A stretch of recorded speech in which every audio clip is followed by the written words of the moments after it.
Leer para entender el mundo y para poder cambiarlo, con el propósito de mejorarlo.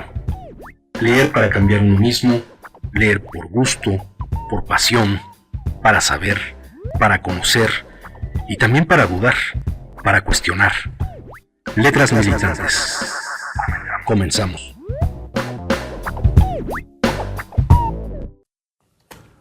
Renato Leduc nació el 16 de noviembre de 1895, aunque él siempre afirmó que en 1897, en el pueblo de Tlalpan, en el entonces Distrito Federal. Nunca supo el motivo, pero en 1902 su padre decidió mudarse con su familia a la villa de Guadalupe, al norte de la ciudad. El contraste era enorme. Dejaron un sitio boscoso para irse a una zona desértica, un lugar muy feo, en el que su padre recibía ocasionales visitas del poeta Amado Nervo. Renato cursaba el 5º año cuando su padre murió súbitamente en 1908, dejando a su familia en la miseria. Su madre se dedicó a la costura y él, al poco tiempo de terminar la primaria, recomendado por uno de sus tíos, entró a trabajar como ayudante a la Mexican Light and Power, donde empezó su entrenamiento en el difícil arte de la sobrevivencia, en un medio agresivo y lépero. En 1910, año del centenario de la independencia, obtuvo una beca para ingresar en la Escuela de Telégrafos, de la que salió en 1911 para integrarse a la Dirección de Telégrafos. Los telegrafistas éramos gente que veníamos de abajo y mal pagada, recordaba, por lo que apenas iniciada la revolución comenzamos a tener nuestros héroes. En esa época emprendió sus primeras juergas en cantinas y cabarets de Santa María la Redonda, donde había también numerosas carpas y amores de un rato en cada esquina. El 21 de abril de 1914 ocurrió la invasión norteamericana a Veracruz y Renato se ofreció como voluntario para acompañar a las tropas que fueron enviadas al puerto. Como era menor de edad, su jefe le ordenó que fuera a su casa a pedirle permiso a su mamá. Él, sin pensarlo, le respondió: «Señor, para defender a mi patria, yo no necesito pedirle permiso a mi mamá». El tren no pudo llegar a Veracruz, pero a bordo conoció a un teniente apellidado Pórragas, que lo animaba a unirse a los rebeldes y a luchar contra el usurpador Victoriano Huerta. Él le contó a Garmabela, se concretaba a decirle: «Pues nomás dígame cuándo».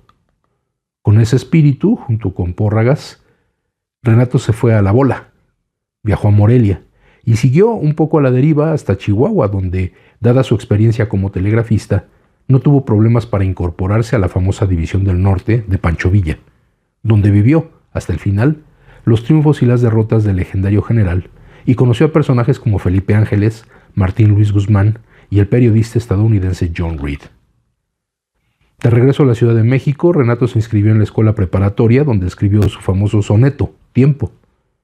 Cursó 2 años en la carrera de Derecho y en 1929 participó en el movimiento estudiantil por la autonomía universitaria. Cuando se marchó a París era ya una leyenda, con una vida repleta de aventuras y una obra que fomentaba su fama de poeta mal hablado, burlón, irreverente. Detestaba la solemnidad y la cursilería, los devaneos sentimentales y la exquisitez, subraya Carlos Monsiváis, tan propia de algunos amigos de su padre. Era el popular autor de los poemarios El Aula, etc., de 1929, unos cuantos sonetos que su autor, Renato Leduc, tiene el gusto de dedicar a las amigas y amigos que adentro se verá, de 1932, algunos poemas deliberadamente románticos y un prólogo en cierto modo innecesario, de 1933, y el procaz y célebre Prometeo, de 1934, que se leía en copias mecanografiadas o escritas a mano, y se recitaba de memoria en las calles y cantinas del barrio universitario de San Ildefonso y de la ciudad entera.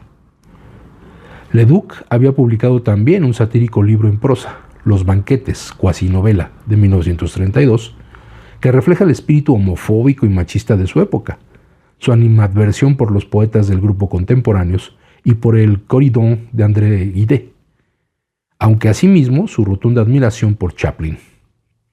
He visto desfilar por el plateado lienzo héroes militares, escribe, héroes civiles, héroes rurales y hasta héroes eclesiásticos, pero también al más grande de todos, a usted, Charlie Chaplin, héroe arquetípico, héroe definición, gentleman entre rufianes. Bienvenidas, bienvenidos a esta nueva emisión de Letras Militantes.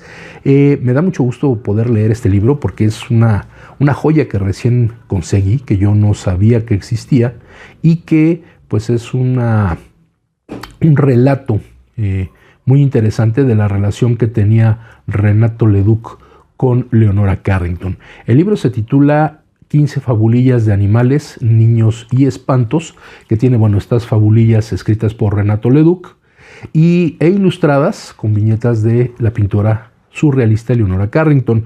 La edición está a cargo de José Luis Martínez, que es quien se encarga prácticamente de darle forma a este libro tan interesante, y se encarga también de elaborar el prólogo. Un prólogo muy largo, pero muy interesante, y que es lo que me animó a retomar la lectura de este libro.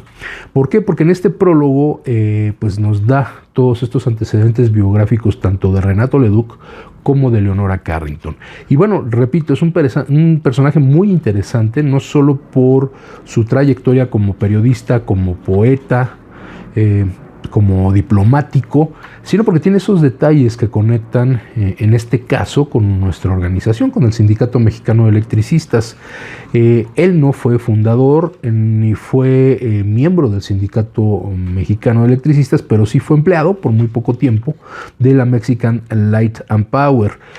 Sus hermanos, dos por lo menos de sus medios hermanos, destacándose sobre todo Vicente Leduc, fueron miembros del sindicato. De hecho, Vicente Leduc fue fundador del sindicato, fue miembro del sindicato, llegó a ser parte de la dirección, dirigió la revista Lux, y justamente en la revista Lux, ya en la década de los 40s y 50s, llegó a colaborar el maestro Renato Leduc con algunos escritos, cuando su hermano Vicente era el director de esta revista Lux. Y vemos otro detalle también muy interesante. Él peleó en la Revolución Mexicana con la División del Norte en Chihuahua, y aquí, como dice, conoció y luchó hombro a hombro, codo con codo, con el general Felipe Ángeles, lo cual es un detalle que también lo acerca mucho al sindicato, ya que en ese sentido es muy posible que haya conocido también a otro destacado miembro de nuestra organización,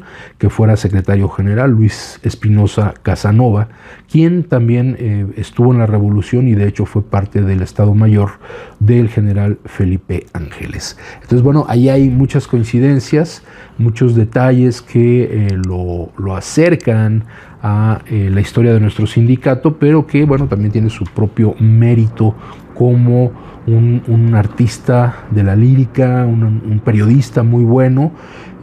Tenía columnas, por ejemplo, en el periódico Excelsior en los años 30, y vamos a ir viendo un poco del desarrollo de su carrera a través de este prólogo del libro 15 fabulillas, y si nos da tiempo, leeremos alguna de estas fabulillas que ilustra Leonora Carrington. Seguramente muchos de ustedes saben cuál es la relación que existía entre Leonora Carrington y Renato Leduc, si no, poco a poco vamos a irla descubriendo, pero es sin duda una de esas historias interesantes de los artistas e intelectuales de nuestro país y su relación con la cultura y los movimientos artísticos de otros países en otras épocas, y tan interesantes como en este caso el surrealismo.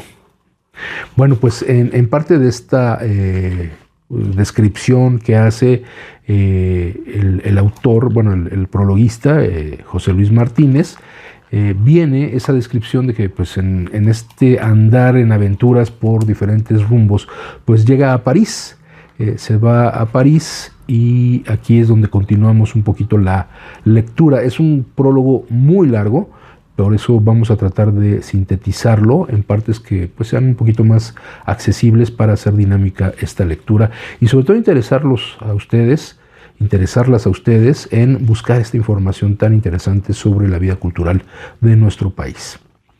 Continuamos entonces.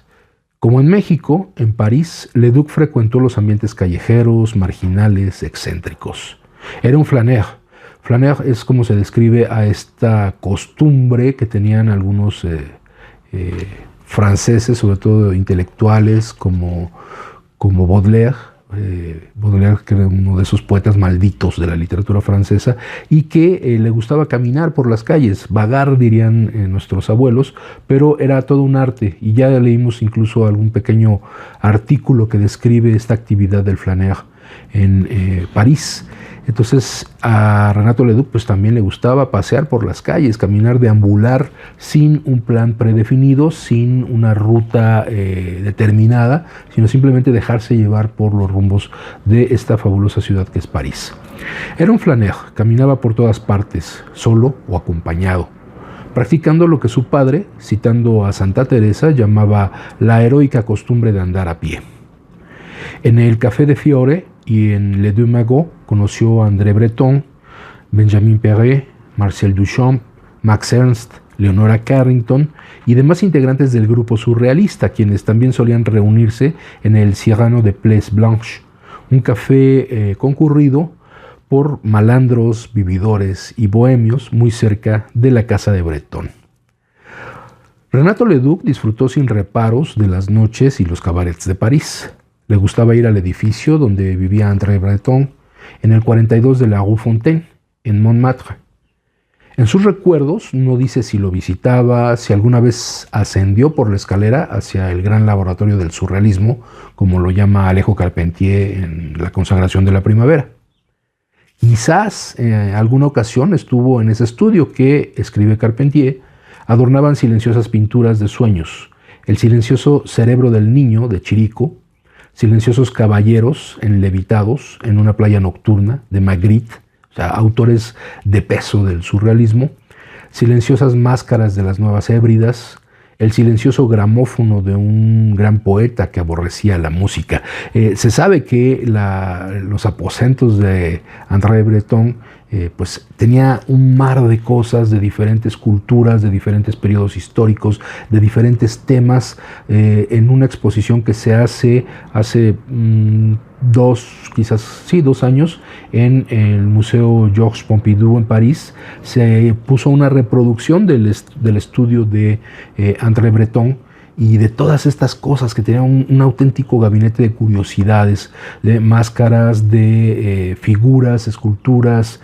de diferentes zonas y, como decía, de diferentes épocas. De lo que sí podemos estar seguros es de las cotidianas incursiones de Leduc a la cabane cubaine, la cabaña cubana, le decían los hispanoparlantes, que estaba en el sótano del inmueble y era propiedad del empresario y director de orquesta cubano Eduardo Castellanos. Cita: en aquel cabaret, rememora, había siempre mucho ambiente. Había muchas pirujas negras y me encantaba meterme allí casi todas las noches a bailar con ellas unos buenos danzones. Así era de mal hablado y de corriente, diría también los abuelos o las abuelas, el buen Renato Leduc. Europa vivía momentos convulsos. Estaba muy revuelta, escribió Leduc en sus textos sobre París. El fascismo avanzaba implacable con Adolfo Hitler en Alemania, Benito Mussolini en Italia y Francisco Franco en España. Un poquito como lo que está pasando hoy, pero con Donald Trump en Estados Unidos y con todos estos presidentes de la ultraderecha que están tratando de absorber a el continente americano, en donde todavía México y Brasil son un punto de resistencia contra este nuevo ascenso del fascismo. La Segunda Guerra Mundial, que comenzó el 1 de septiembre de 1939 con la invasión del ejército alemán a Polonia, trastocó la vida en Francia. El gobierno de Édouard Daladier le declaró la guerra a Alemania el 3 de septiembre. El mismo día, en Inglaterra, hacía lo propio el primer ministro Arthur Neville de Chamberlain. A partir de entonces, el acoso sobre Francia se hizo incesante. Los envíos de divisas se dificultaron y los diplomáticos mexicanos dejaron de recibir su salario durante meses. Fue entonces cuando sus amigas del barrio latino fueron a ver a Renato, no para pedirle prestado, sino para ofrecerle sus ahorros que nunca tocaba, aunque estuviera muriéndose de hambre, porque los guardaba para cuando la edad y los achaques les impidieran ejercer su profesión. Este hecho, Leduc Dice Leduc, me caló tan hondo que cuando recibí mi sueldo correspondiente a los 4 o 5 meses que me debían, me sentí a tal punto millonario y agradecido que les devolví con creces el favor. La situación se volvió insostenible y la legación mexicana recibió la orden de abandonar París para trasladarse a Bélgica, que se mantenía neutral. Los alemanes no respetaron esa neutralidad, algo así como Estados Unidos de Donald Trump, que no respeta los acuerdos que firma. Los alemanes no respetaron esa neutralidad, atacaron el territorio belga y desde ahí incrementaron sus ofensivas contra Francia, que fue invadida en mayo de 1940, cuando los nazis rompieron la línea Maginot, barrera protectora que se extendía por la frontera con Alemania e Italia. El 14 de junio entraron a la capital francesa, comenzando la ocupación que se prolongaría hasta 1944. Leduc, que estaba en Bruselas, tomó el tren de regreso a París con el encargo de trasladar el archivo de la Oficina de Hacienda a Lisboa, donde debía abordar un barco para llevarlo a la representación de la dependencia en Nueva York. Fueron 3 meses de trámites para poder sacar los documentos de Francia. Una espera que Leduc aprovechó para reencontrarse con las damas del barrio latino, con algunos conocidos y algunas amigas con las que solía pasear. La vida social y cultural continuaba a pesar de la presencia de los alemanes como un conjuro. Cita: el París ocupado, escribe George Steiner, fue testigo de una producción de libros y obras teatrales que se cuentan entre los más importantes de la literatura moderna.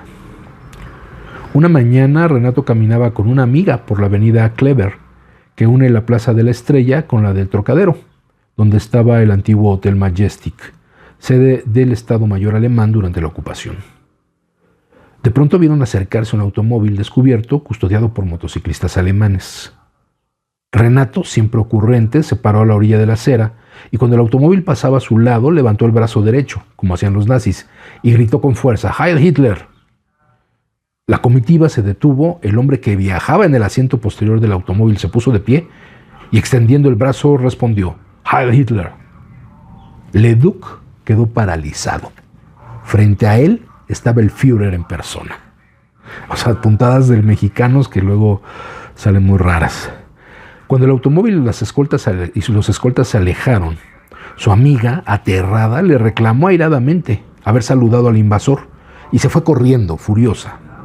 En vano, le dice Renato a Garmabela, que es el que hace la biografía de Leduc, traté de explicarle que yo no sabía que ese tipo era Hitler y que si lo había saludado era únicamente por cabrón, pues al igual que ella, también yo odiaba a los nazis.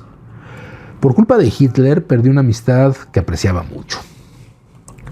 Cuando por fin llegó el día de la partida de un viaje con escalas en Vichy, donde se había instalado el gobierno colaboracionista de Philippe Pétain, y Madrid, 5 o 6, dice Leduc, de las muchachas alegres de París, como las llamaba Brassai, fueron a despedirlo, llorando a la estación del tren, un gesto que Renato nunca olvidaría.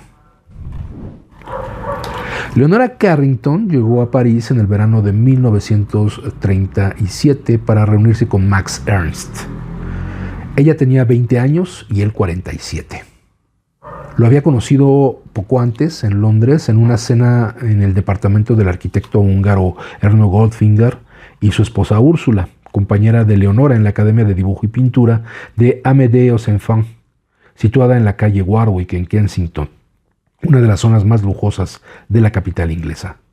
Osenfant era un maestro exigente, famoso por haber impulsado en Francia el movimiento purista a través del manifiesto Después del Cubismo y el libro La pintura moderna, ambos en coautoría con Le Corbusier. Le Corbusier, uno de los arquitectos más importantes en la historia de la arquitectura moderna a nivel global, impulsor de la arquitectura funcionalista.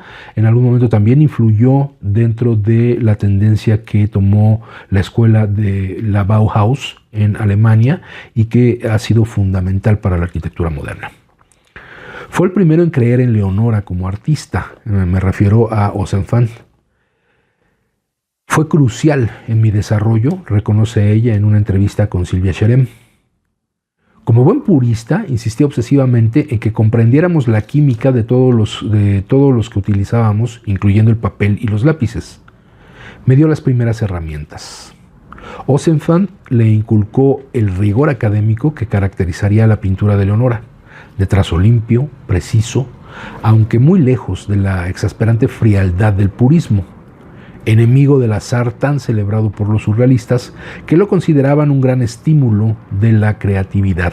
Recordemos que los surrealistas sobre todo buscaban que las expresiones de los artistas fueran pintores, escritores, poetas, novelistas, ensayistas, incluso como el propio Breton, escultores, cineastas, fuera alimentada esta creatividad por el azar, por cuestiones sobre las que no tenían control, para dejar que el inconsciente, que es esta parte de la psique que no controla el ser humano siempre, o sea, cuando tratamos de decir un discurso correcto, etcétera, incluso en esos momentos el inconsciente se desliza por ahí, y esto era algo que fascinaba a los surrealistas, con esa influencia que tenían del psicoanálisis de Freud, y que los llevaba a hacer juegos como el cadáver exquisito, como la escritura automática, incluso como el juego de Marsella, que es un juego de baraja parecido al tarot, pero con diseños elaborados por los propios artistas que sacaban sus ideas del inconsciente.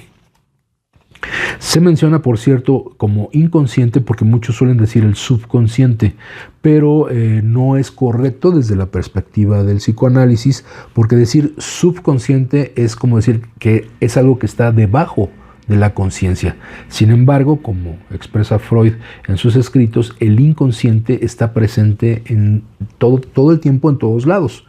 A veces lo controla el yo, pero sobre todo cuando dormimos o cuando estamos distraídos, el inconsciente es cuando sale y pues toma control de nuestras palabras o de nuestras acciones. Por eso no puede ser sub por encontrarse debajo, sino que es inconsciente porque está dentro de toda esta cuestión de la conciencia. Max Ernst se encontraba en Londres para asistir a su primera exposición individual en la Major Gallery de Mayfair en junio de 1937. Leonora conocía su obra. La describió en un libro editado por el historiador de arte Herbert Reed con motivo de la primera exposición internacional surrealista en Londres, inaugurado un año antes, el 11 de junio de 1936, en las New Burlington Galleries. En la portada aparecía el collage de Ernst titulado Dos niños amenazados por un ruiseñor. Cuando lo vio, quedó impresionada. El cuadro correspondía a su manera de ver las cosas a través de la imaginación y los sueños. El libro fue un regalo de Navidad de su madre, quien así, afirma en su conversación con Cherem, sin darse cuenta, la introdujo al surrealismo. No tenía ella ni la menor idea de quiénes eran o cuál era su ideología. Pero yo, tan solo con hojear aquel libro, sentí inmediata afinidad con el grupo. Comprendí su mundo imaginativo. El volumen contenía reproducciones de las obras de Pablo Picasso, Salvador Dalí, René Magritte, Henry Moore, Joan Miró, Dora Maar, Marcel Duchamp, Paul Klee, Roland Penrose, Yves Tanguy, Giorgio de Chirico y muchos otros protagonistas de la historia del arte del siglo XX. También, por supuesto, de Max Ernst, entre ellas de un óleo de 1926, La novia del viento, título del que Ernst partiría para bautizar a Leonora como la desposada del viento, mientras él se autodenominaba Loplop, el ave superior. Es como se va dando esta historia de amor entre dos personajes fundamentales del surrealismo y bueno, del arte moderno desarrollado en esa primera mitad del siglo XX, que pues aunque muchos digan que ya el surrealismo se agotó en el momento en que desapareció, se desmembró el grupo que lideraba Breton, lo cierto es que el surrealismo ha estado presente, pero también ha influenciado muchas otras expresiones más modernas, y siempre son René Magritte, Leonora Carrington, Remedios Varo, el propio Picasso, que en su momento fue parte en un inicio de los surrealistas. Bueno, ellos son esta fuente de inspiración para estas obras maestras de la pintura del siglo XX. Independiente, aventurera, sin miedo a los retos ni a las nuevas ideas, Leonora era feliz en la capital francesa. pero su madre fue a buscarla para llevarla de regreso a Inglaterra. Tenía que prepararse para su debut en sociedad en el Palacio de Buckingham ante el rey Eduardo XVIII, lo que ocurrió en la primavera de 1935. Para entonces, la familia ya vivía en una mansión victoriana llamada Hazelwood Hall, más lujosa que Crockett Hall, situada precisa Muirhead. Muirhead es la sobrina nieta de Leonora Carrington, inglesa también, que pues prácticamente escribió una de las biografías más completas. Yo me atrevería a decir que incluso más completo que el libro, que es más bien novela de Elena Poniatowska sobre Leonora Carrington. Esto fue por entrevistas que hizo la propia Muirhead en casa de Leonora Carrington aquí en la Ciudad de México, en la colonia Roma. Es un libro maravilloso y uno comprende muy a profundidad toda esta historia de vida de Leonora Carrington. Situada, precisa Muirhead, en la ladera de un monte frente a la bahía de Morecambe, en la zona sur del distrito de Los Lagos. Su presentación en sociedad, el acontecimiento más importante para las jóvenes de su edad, reservada a hijas de las familias más ilustres o ricas, fue un desastre. Leonora no encajaba en ese ambiente donde tantas cosas se prohibían a las mujeres. Su insolencia escandalizó y alejó a los pretendientes que presuntamente conocería y que de seguro conoció en esa oportunidad. No le importó. Ella siguió dibujando, pintando, escribiendo, recreando las leyendas celtas e irlandesas, las historias de hadas, duendes, gnomos y fantasmas que había escuchado desde niña de su abuela materna, de su madre y su nana, leyendo relatos fantásticos como Alicia en el País de las Maravillas, su libro favorito. De la mano de Max Ernst, Leonora se adentró en un universo fascinante, con hombres y mujeres deslumbrados con su belleza y sorprendidos por su audacia y carácter enérgico, por sus respuestas contundentes a la mínima provocación. A los pocos días de su llegada a París, dice Muirhead, ya estaba cenando con Pablo Picasso, Salvador Dalí, André Breton, Paul Éluard, Marcel Duchamp e Yves Tanguy. Estaba en el centro de uno de los movimientos artísticos más importantes del mundo, con el que se sintió identificada en muchas cosas, menos en el trato que recibían las mujeres. Digo, siempre hay un negro en el arroz. Aurgandides, otro de los biógrafos que escribió sobre ella, le explicó que los surrealistas eran un grupo compuesto esencialmente por hombres que trataban a las mujeres como musas. Eso era bastante humillante, es decir, un adorno que inspira una presencia que es etérea, que no es material y que solo aporta este aire inspirador para que el artista pueda desarrollar su obra. O sea, un adorno. Por eso no quiero que nadie me llame musa de nada. Jamás me consideré una femme enfant, una mujer niña, como Breton quería ver a las mujeres. Ni quise que me entendieran así, ni tampoco intenté cambiar a los demás. Yo caí en el surrealismo porque sí. Nunca pregunté si tenía derecho a entrar o no. Y esto demuestra el gran carácter que tenía Leonora Carrington. Leonora, como sucedería en otras ocasiones, le pidió dinero a su madre y rentó un departamento en la Rue Jacob, número 12, en el barrio de Saint-Germain-des-Prés, una calle con edificios muy bellos y antiguos. En este lugar se instalaron Max y ella. Allí trabajaban y recibían a sus amigos, organizaban cenas y fiestas. Un día llegó la millonaria estadounidense Peggy Guggenheim, acompañada por Howard Purcell, su asesor en la adquisición de obras de arte.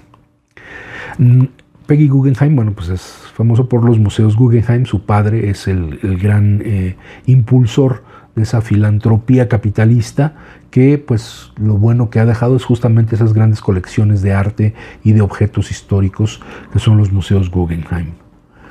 Quería comprar un cuadro de Ernst, pero como a Purcell no le gustó ninguno de los que tenía en ese momento, Peggy compró Los caballos de Lord Candlestick, de Leonora, el primer cuadro que ésta vendió en su vida. En su libro Peggy Guggenheim, El escándalo de la modernidad, Francine Proust escribe: esta decisión debió rondarle la cabeza a Peggy poco tiempo después, al verse enredada sentimentalmente entre Max y Leonora. En París, Leonora conoció también a Renato Leduc. Ella dice que fue una noche en su casa de la Rue Jacob. Max había invitado a cenar a Picasso y este llegó acompañado de un amigo mexicano. Recuerdo, le dijo a Sherem, que como regalo llevó una bota española de vino. Cenamos y acabamos bailando en un nightclub cubano que Renato y Pablo eligieron. Ese nightclub no pudo ser otro que la Cabaña Cubana, al que Leduc y Picasso eran asiduos y todos los surrealistas habían visitado alguna vez después de sus reuniones en el monástico departamento de Bretón. No sería extraño que esa noche Renato haya bailado con Leonora, al ritmo de la orquesta cubana de Eduardo Castellanos, ante la mirada impasible de Max, la sonrisa de Picasso y la envidia y admiración de no pocos parroquianos ante su imponente y hermosa presencia. Vámonos a la pausa musical y a cargo de nuestro compañero Carlos Villanueva, música original, escrita, interpretada, producida y grabada por él para Letras Militantes. Y regresando de esta pausa musical, continuamos con Las 15 fabulillas de animales, niños y espantos, de Renato Leduc, con viñetas de Leonora Carrington, pero enfocados a el prólogo de José Luis Martínez sobre la biografía y cómo se da esta relación entre estos dos geniales artistas del siglo XX. En un momento regresamos. Estás escuchando Letras Militantes.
Letras Militantes. Continuamos.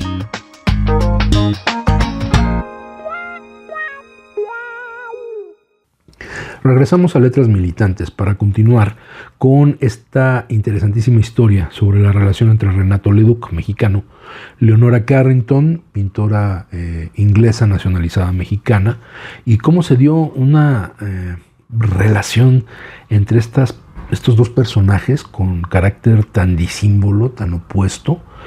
Vamos a ver cómo se van relacionando. Hay diferentes textos que nos hablan de esta historia, particularmente en las biografías que existen tanto de Renato, que no hay mucho material, no cuenta gran cosa. Creo que su hija es la que se encarga de recopilar la información.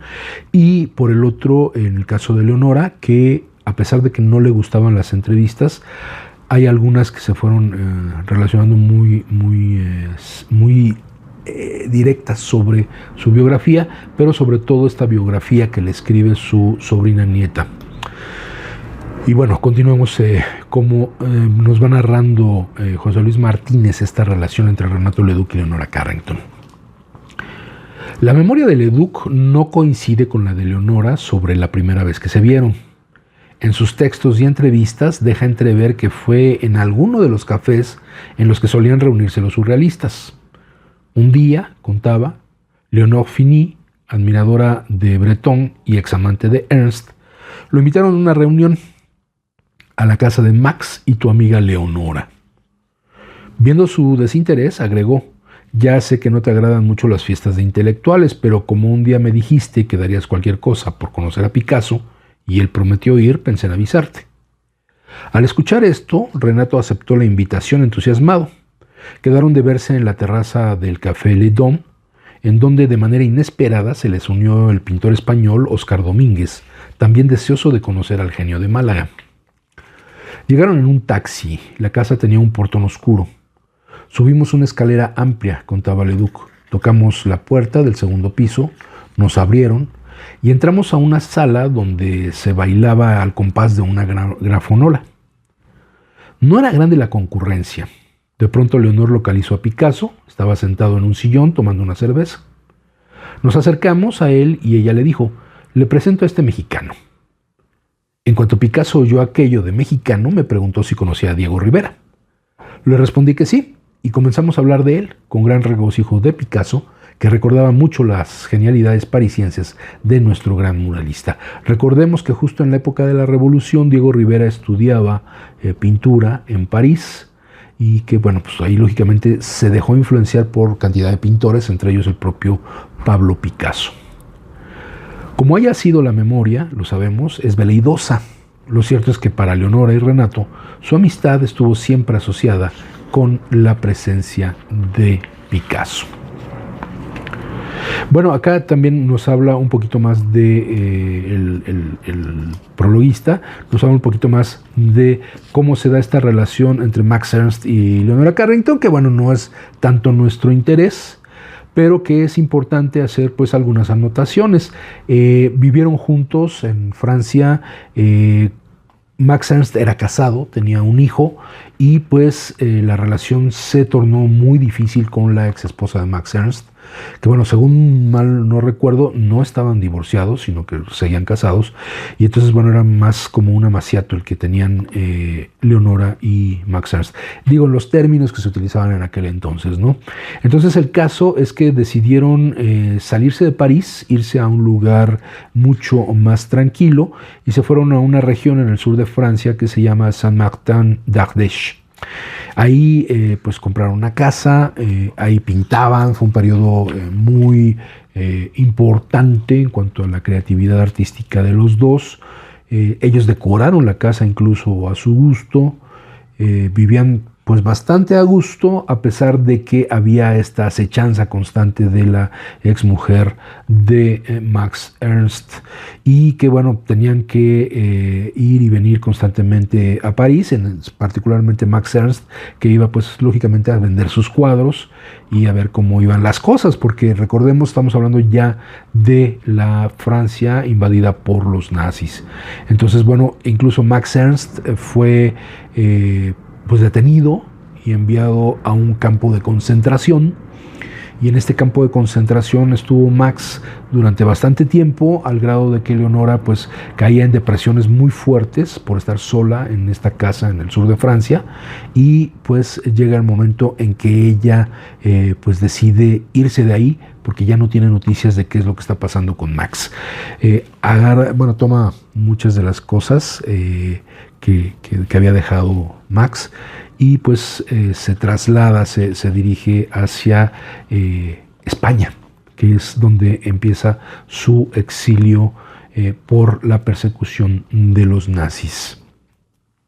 En mayo de 1900, porque liberan a Max y vuelve a ver a Leonora en Saint-Martin d'Ardèche, pero dice, en mayo de 1940 volvieron a apresar a Max, se lo llevaron al campo de concentración esposado, vigilado por un gendarme que portaba un fusil, consignó Leonora en Memorias de Abajo, su desgarrador testimonio del descenso a la locura, escrito en México en 1943. Eso también hay que señalarlo, ella no solamente era una excelente pintora, sino también una muy buena escritora, que tiene muchos cuentos y una novela, y en Las Memorias de Abajo es una especie de autobiografía sobre ese periodo tan negro en su vida. Se quedó de nuevo sola en Saint-Martin d'Ardèche, impotente, bebiendo, comiendo apenas, provocándose vómitos como una especie de expiación. En el mundo exterior, anota, estaban ocurriendo diversos acontecimientos. La caída de Bélgica, la entrada de los alemanes en Francia. Todo eso me interesaba bien poco y no abrigaba temor alguno dentro de mí. A las 3 semanas llegó la artista inglesa Catherine Yarrow, su amiga de infancia, con su novio húngaro Michel Lucas. Ella le urgió a salir de Francia. Los alemanes, le advirtió, se acercaban cada vez más y tenían que viajar al extranjero. A regañadientes, sintiendo que traicionaba a Max, Leonora malbarató su casa y en el Fiat de Catherine se dirigieron a Andorra, país desierto y abandonado de Dios, que, después de una angustiosa espera, con la ayuda de un emisario de Harold Carrington, el padre de Leonora, ellas cruzaron la frontera y continuaron a Barcelona. Lucas se quedó en Andorra, varado, seguramente por falta de documentos. Aquí es importante señalar, sí hubo un apoyo de Harold Carrington, pero la relación entre Leonora y su padre siempre fue muy mala. ¿Por qué? Porque Harold era lógicamente un rico terrateniente y aristócrata inglés, ultraconservador, de esos que son fieles súbditos de la corona británica y que por lo tanto de un comportamiento férreo y completamente machista, patriarcal, prepotente, clasista, etc. Tuvieron desencuentros por el propio carácter de Leonora, un carácter más libre, más comprometido con ella misma, con sus sueños, y finalmente ella se escapó de su casa en Inglaterra y se va a vivir con un hombre 20 años mayor que ella, alemán además, que Harold Carrington no toleraba a los alemanes, y finalmente en esta ocasión le ayuda a salir de Francia para dirigirse a España, pero ya veremos qué es lo que pasa después. Dejaron el auto en Barcelona y tomaron el tren a Madrid, donde se hicieron más que evidentes los desvaríos de Leonora, y comenzaron sus pleitos con Catherine, harta de sus impertinencias. Pensaba, Leonora, poseer la fórmula para terminar con la guerra, así que llamó a la embajada británica y se entrevistó con el cónsul. Este buen ciudadano británico se dio cuenta enseguida de que estaba loca, escribe Leonora, y telefoneó a un médico llamado Martínez Alonso, el cual, una vez informado de mis teorías políticas, coincidió con él. Ese día se le acabó la libertad, dice en su texto. La encerraron en una habitación del Hotel Ritz, luego en un sanatorio lleno de monjas, que no pudieron dominarla. Por último, la llevaron a una clínica en Santander, donde su comportamiento iracundo y errático provocó que en 3 ocasiones la administraran cardiazol, precursor químico del electroshock. Imagínense ustedes, todavía no se utilizaban esta capacidad eléctrica para hacerle descargas a una persona basados en una teoría psiquiátrica bastante rudimentaria y salvaje. Entonces se usaba este cardiazol, que era un medicamento químico, pero que tenía efectos similares a los de un electroshock. Y en el caso de Leonora, que le causaba ataques de epilepsia que la dejaban literalmente destrozada por dentro y por fuera. La primera vez, recuerda, tuvo una crisis de alrededor de 10 minutos. Estaba convulsa, lastimosamente horrenda, gesticulaba, y mis muecas las repetían todas las partes de mi cuerpo. Cuando volvió en sí, estaba desnuda, tirada en el suelo. En el epílogo de Memorias de Abajo, dictado en junio de 1987 a Marina Barner en Nueva York, Leonora narra que un día llegó a visitarla un primo. Era médico y logró que le dieran permiso para salir a un restaurante a cenar con él. Platicaron y prometió sacarla del sanatorio. Cumplió su palabra y unos días después la mandaron de vuelta a Madrid con una corpulenta vigilante alemana, Frau Asegurado. El plan, pensado por su padre, que estaba al tanto de sus movimientos, era enviarla de la capital española a Lisboa y luego a un hospital a Sudáfrica. En Madrid se hospedaron en un hotel grande y lujoso. Un día, para que se distrajera, custodiada por su imponente celadora, asistió a un thé dansant, lo que también se conocía aquí en México como té danzante. Cita: Me permitieron ver bailar a la gente, le dijo a Wagner, aunque, por supuesto, no me dejaron bailar. Allí volvió a ver a Renato Leduc. Le conté lo que me había pasado y le pregunté: ¿a dónde va, por amor de Dios? Renato me dijo entonces: a Lisboa. Leduc salió de Vichy acompañado de Leopoldo Urrea, que había sido su subjefe en París. Hicieron el trayecto en automóvil hasta Madrid, donde se encontraron con otros mexicanos. Uno de ellos tenía una invitación para una cena a la que no podría asistir porque tenía que tomar esa misma noche el tren a Lisboa. Había convidado a una amiga, una poco atractiva prostituta, y no deseaba dejarla plantada. Si quieren, les cedo todo, les dijo. Ellos aceptaron. Fuimos a un cabaret, contaba Leduc, donde los hombres vestían de etiqueta y las mujeres de largo. Como Urrea y él andaban medio desarrapados, pensaron que no los dejarían entrar, y menos con la compañía que llevaban, que no disimulaba su oficio. Pero al darse cuenta de que eran mexicanos, el portero, bajando la voz, les agradeció la hospitalidad de México para con los republicanos. Ojo, o sea, este tipo de cosas se dan en los lugares y en los momentos menos esperados. Y los colocó en un reservado donde les dijo nadie los molestaría. Estaban tomando unos tragos cuando Urrea le llamó la atención. Mira, en aquella mesa hay una muchacha que no sé si te ve a ti o a mí, porque no nos quita la vista de encima. Era Leonora, acompañada de dos tipos con facha de policías. Renato recordaba que la saludó alzando la mano. Ella se acercó a su mesa y estuvieron platicando un rato. Le contó de su internamiento en un sanatorio para enfermos mentales en Santander. Le habló de sus problemas y le expresó el deseo de viajar a América. Él le dijo que se dirigía a Lisboa, que cuando ella fuera a esa ciudad lo buscara en la legación mexicana, que vería la manera de ayudarla. Con todo, al despedirse, pensó que sería para siempre. En su relato, Leonora dice que llegó en tren a Lisboa, donde la recibieron dos hombres y una mujer de cara vinagrada. Frau Asegurado había vuelto a Santander. La llevaron a Estoril, a 25 kilómetros. Al otro día, con el pretexto de comprar unos guantes para proteger sus manos del frío, regresó a Lisboa, acompañada por la mujer. Buscó un café lo más grande posible. Fingió un fuerte dolor de estómago y pidió ir al baño. Como había supuesto, era un local con dos puertas. Como en una película de acción, entró por una y salió corriendo por la otra. Abordó un taxi que milagrosamente iba pasando y le pidió al chofer casi a gritos que lo llevara lo más rápido posible a la Embajada de México. Al llegar, nerviosa, preguntó por Leduc, pero no estaba. Le dijeron que regresara más tarde. Respondió que la buscaba la policía y la dejaron permanecer en la embajada. No sé cuándo apareció Renato, le contó a Wagner. Al final dijo: vamos a casarnos. Sé que es horrible para los dos porque no creo en esa clase de cosas, pero... Según Renato, encontró a Leonora en la legación mexicana. Ella le reiteró que quería salir de Europa y él se comprometió a ayudarla. Pero en el camino surgieron varios obstáculos. Uno de ellos fue que la visa de Leonora se había vencido y las autoridades locales le exigían que regresara a Inglaterra o Francia y que desde allí solicitara un nuevo ingreso a Portugal. Renato trató inútilmente de conseguirle una visa mexicana. La burocracia y el temor a causar un conflicto diplomático volvían todo más lento y difícil. La espera se hacía larga y para solucionar el problema, sobre todo para que no la deportaran, Leopoldo Urrea lo animaba a que se casara con Leonora, con la que había comenzado a vivir en un departamento en Trevasa de São Mamet, número 13, en el barrio de Alfana.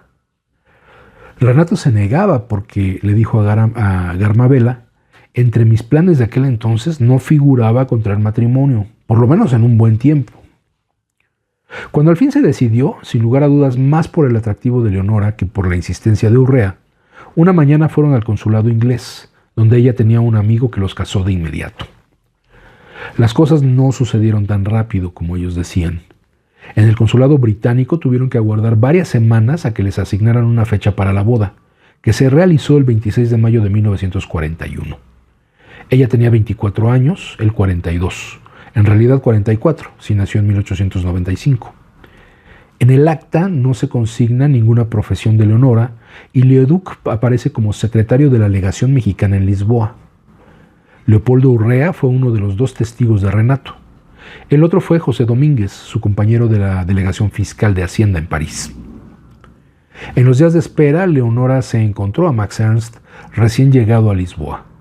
Se había fugado del campo de internamiento y volvió a Saint-Martin-d'Ardèche, solo para enterarse que ella se había marchado y la casa ya no les pertenecía.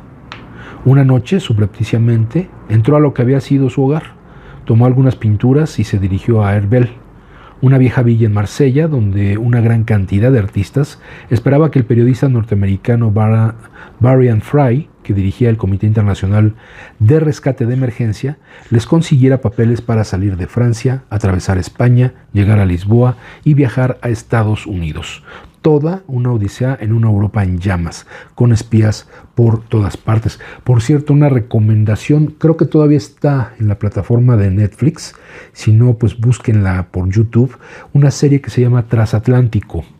Es una serie que trata justamente de este periodo en donde los artistas de Europa, artistas intelectuales, filósofos, periodistas, escritores, además de la población en general, busca escapar de Europa y se crea esta comisión para ayudar a todos estos pensadores, artistas, etcétera, a salir de la Europa que ya está bajo el influjo del fascismo, el nazismo, el fascismo italiano, el fascismo español, y bueno, lo que buscan es sacarlos como sea posible. Una serie muy muy buena, con varios episodios. Reconocemos ahí a muchos de estos artistas, a los surrealistas, a Chagall, el caso de Chagall, el trágico caso de Walter Benjamin, que termina suicidándose cuando estaba a punto de recibir ya, después de estar varado mucho tiempo en España, decide suicidarse porque siente que ya está todo perdido, y al día siguiente llega a su salvoconducto para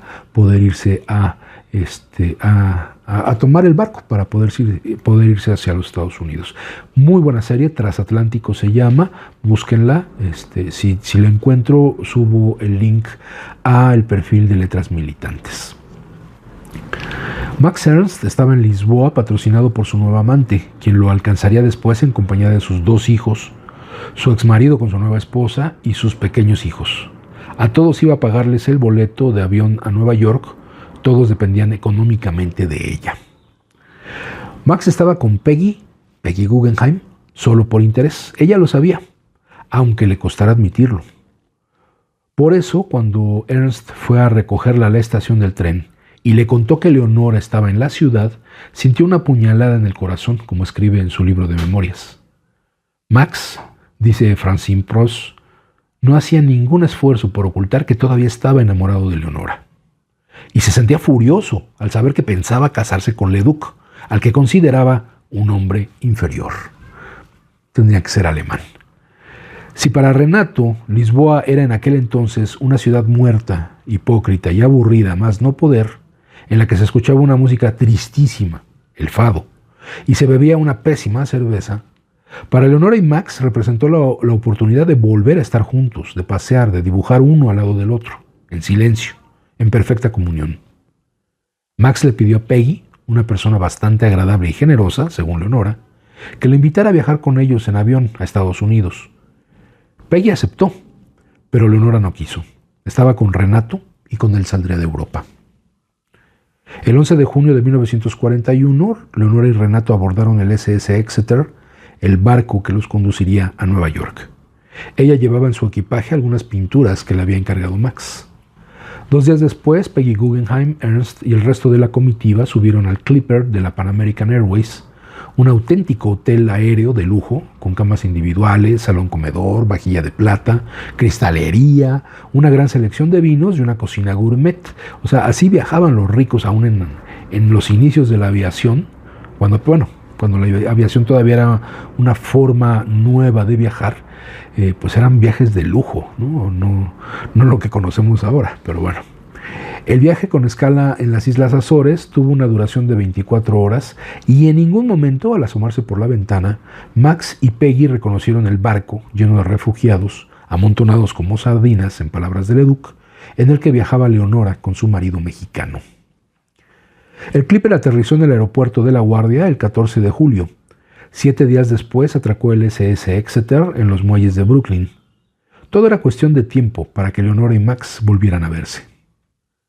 Leonora y Renato se instalaron en el departamento 1018 de la calle Pine, número 70, en el Distrito Financiero de Nueva York, en el que había vivido Agustín Albacejudo, jefe de Leduc en París.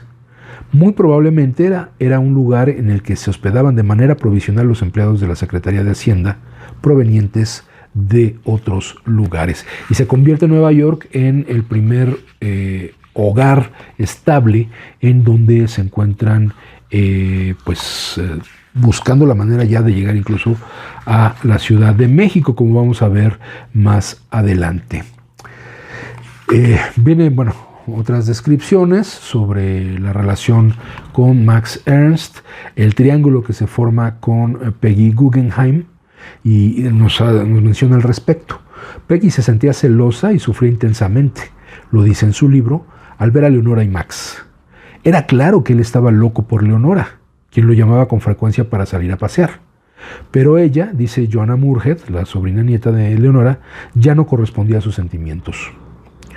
Lo estaba utilizando para llenar un vacío en su vida, y ese vacío era Renato, que pasaba mucho tiempo separado de ella.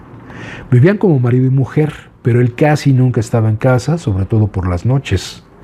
Leonora estaba mucho tiempo sola. Lo esperaba junto a la ventana mientras miraba a las gentes de las calles de Manhattan. Leonora plasmó esa experiencia en su relato, Esperando, publicado en 1941 en la revista BBB, sobre una mujer que espera y espera que vuelva a su amado. Sintetiza la autora de Leonora Carrington una vida surrealista. Lo hizo también en las cartas que le escribió a Renato, 2 de las cuales conserva su hija Patricia Leduc, sin duda la mayor experta en la vida de su padre, que a través de los años y de una ardua labor de investigación ha formado un archivo que recoge fotografías, documentos personales, correspondencia, trabajos periodísticos y gran parte de lo que se ha escrito sobre Leduc en biografías, testimonios, ensayos y novelas. Y bueno, aquí viene una carta que también lo publica en su novela Elena Poniatowska, que está escrito originalmente en francés, de fecha 22 de septiembre de 1941, en el departamento en Manhattan donde vivían después de dejar el domicilio en la calle Payne, y le escribe Leonora. Mi querido Renato, cuando caminaba de regreso por la calle tuve la esperanza de que estuvieras aquí. Sin embargo, tengo la impresión de que sí estuviste aquí. ¿Saliste de nuevo? ¿Llegué muy tarde? Al volver, Herniño Manué, probablemente el portero, me miró como si me hubieras dejado con él un recado. ¿O me equivoco? Muero lenta y dolorosamente por las ganas de verte. Vuelve pronto. Solo abriré la trampa de los fornicadores, la cama, cuando regreses. No me atrevo a acostarme sola en tal artilugio. Tendría miedo de caer en el abismo que hay en medio. Te amo atrozmente. Este lugar es horrible sin ti, y aquí me la paso sola toda la mañana. Detesto Nueva York. Te amo y tengo ganas de acostarme contigo. Tengo ganas de abrazarte y de lamerte. Se hace tarde y no vienes. No le temo a nada, por amor de Dios o de Satán. Más bien por amor de Satán. Regresa pronto, pronto, Renato. Tengo ganas de ti y me vuelvo loca sin ti. Ven pronto. Estoy angustiada, te necesito. ¿Tienes idea de cuánto te necesito? No voy a dejar de escribir hasta que regreses. Así tu ausencia será menos terrible. ¿Conoces emociones parecidas? Son horribles. Mañana iré a la oficina contigo para no estar sola. Esta noche perdida es terrible. Me estoy poniendo histérica. ¿Me estás castigando al no venir? No creo que seas capaz de una cosa así. Por fortuna tú no eres como yo. Justo ahora daría el gato, los cabellos y la mano izquierda para que regresaras. Desecho las emociones violentas para no estar de mal humor cuando regreses. Es demasiado terrible enojarme contigo. Te amo. De vez en cuando me asomo para ver si subes la escalera. Si no vienes pronto, pondré otra página, aunque deba escribir toda la noche. Nada más atroz que asfixiante. Si el gato sufre como yo cuando está solo, debería darle dosis diarias de cardiazol y una casa formidable cerca del mar. ¿Ves? He tenido que comenzar otra página. Ahora tengo en verdad miedo. ¿Qué haces? ¿Dónde estás? ¿Eres feliz en este momento sin mí? Renato, por el amor del diablo, ven pronto. No sé si deba salir a buscarte y no sé dónde buscarte. Eso es lo espantoso. Es en estos momentos cuando me doy cuenta de lo cerca que estoy de volverme loca con cualquier cosa. Me pongo a transpirar y temblar. ¿Salgo o no salgo? Difícil saberlo. Creo que comienzo a escribir nonsense, o sea, sin sentido. Renato, Renato, Renato, tienes que escucharme. Grito tan fuerte en mi mente, ¿no me oyes? Si este amor se vuelve molesto, debes saber que no hay que enamorarse de las locas. Todas somos así. Renato, Renato, Renato. Escucho un ruido en la escalera. No eres tú. No. Te amo, te amo, te amo, te amo, te amo, te amo, te amo, te amo, te amo. Tú estarás tranquilo cuando regreses y no me imaginarás que he pasado por tales tormentas de miedos y tristezas. Estoy torturada, estoy muriendo, estoy enojada y exagero. Renato, si no vienes antes de que escriba 4 renglones, salgo y me emborracho. Estoy tristemente, enteramente y dignamente sola. Mi letra es pésima. Ven pronto porque voy a salir. Estoy aterrada de no estar contigo. Tal vez estás descansando de mí. Renato, cuando leas esta carta, quiero que me digas muchas veces que me amas, para que me convenzas, que me beses al menos 100 veces, con mucha delicadeza, porque es horrible ser histérica como yo. No me tienes que dejar sola, damn blast bugger and hellfire. Renato, tengo miedo, mucho miedo de estar sin ti. Ahora bajo. Te amo. En Nueva York, Leonora estaba con los surrealistas, tenía la oportunidad de seguir pintando y escribiendo, de participar en exposiciones importantes, de lograr una proyección internacional. Además del cuento de la revista BBB, en View publicó Conejos Blancos y realizó un cuadro de gran formato por encargo de Mainka Rubinstein. Nueva York, dice Poniatowska, se rinde ante Leonora. Renato ansía regresar a México y Max se inquieta. La incertidumbre los envuelve a los tres, oscureciendo los días con Ernst, quien cuando está con ella se daba cuenta de que Leonora ya no lo amaba. Leonora y Renato llegaron en tren a la Ciudad de México. Él a su ambiente, ella al asombro de un país exótico. Todo era nuevo, le dijo a Silvia Cherem en una de sus entrevistas.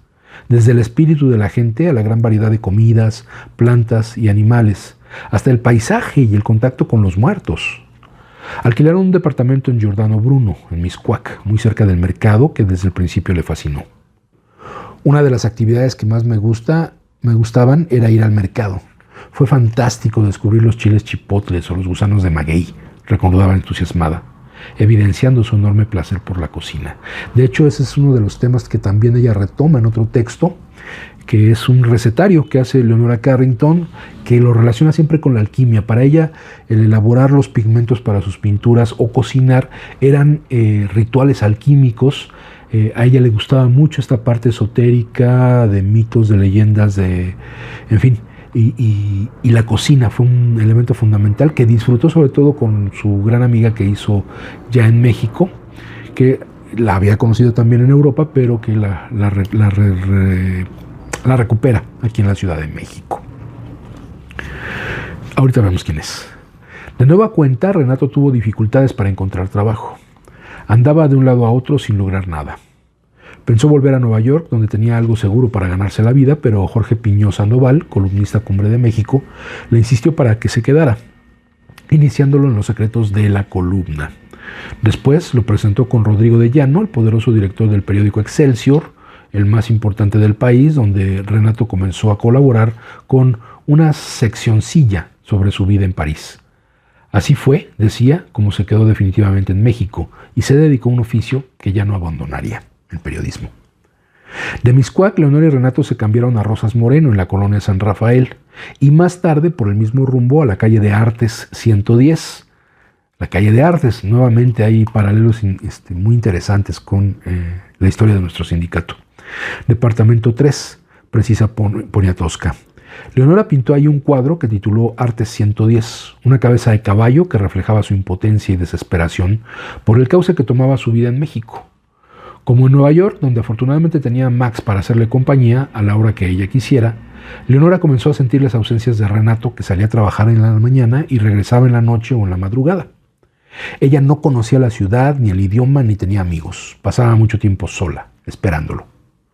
Todos buscaban a Renato, lo invitaban a las cantinas, a los restaurantes, a los centros nocturnos de aquella ciudad llena de vida, cosmopolita, con gente llegada de todas partes, especialmente de Europa, en la que el patio y ciros del Hotel Reforma ofrecían espectáculos con grandes cantantes internacionales, en la que los políticos y las estrellas de cine se congregaban en el café de la farmacia del Hotel Regis, en la que las noches del Waikiki terminaban al amanecer. Esa ciudad de irremediables contrastes.